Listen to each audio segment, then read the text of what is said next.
સુરતમાં વધુ એક ડિજિટલ અરેસ્ટની ઘટના બની। 65 વર્ષીય વૃદ્ધાને ડિજિટલ અરેસ્ટમાં ફસાવવામાં આવ્યા। 80 લાખનું કમિશન કહીને 64 લાખ રૂપિયા પડાવ્યા। સુરત સાયબર સેલે સાયબર ઠગીનો ભેદ ઉકેલ્યો। કર્ણાટકથી આરોપીની ધરપકડ કરાઈ। સાયબર ઠગીમાં સંડોવણી હોવાનું કહીને વૃદ્ધને ડિજિટલ અરેસ્ટ કરાયા। કેનરા બેંકના એકાઉન્ટમાં સાયબર ઠગીના 6.80 કરોડ જમા થયાનું કહ્યું હતું। જમા રકમમાંથી 80 લાખ કમિશન જમા થયાનું કહેવાયું હતું। ઝેડ એવરેસ્ટ ફાઇનાન્સ સાયબર ફ્રોડના નાણાં જમા થયાનું કહ્યું હતું। સીબીઆઈ આરબીઆઈના નકલી લેટર વોરંટ બતાવી 64 લાખ પડાવ્યા। સાયબર સેલને સમગ્ર મામલે જાણ કરાતા આરોપીની કર્ણાટકથી ધરપકડ કરી વધુ તપાસ હાથ ધરાઈ છે।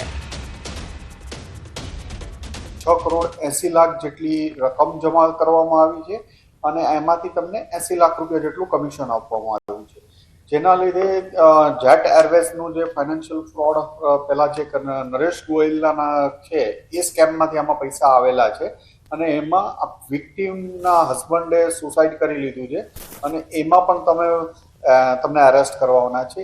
એવું પ્રેશર અલગ અલગ એને સીબીઆઈ આરબીઆઈ એના લેટર પેડ વોરંટ વગેરે બતાવી અને એમની પાસેથી 64 લાખ રૂપિયા જેટલી રકમ પડાવી લેવામાં આવી હતી।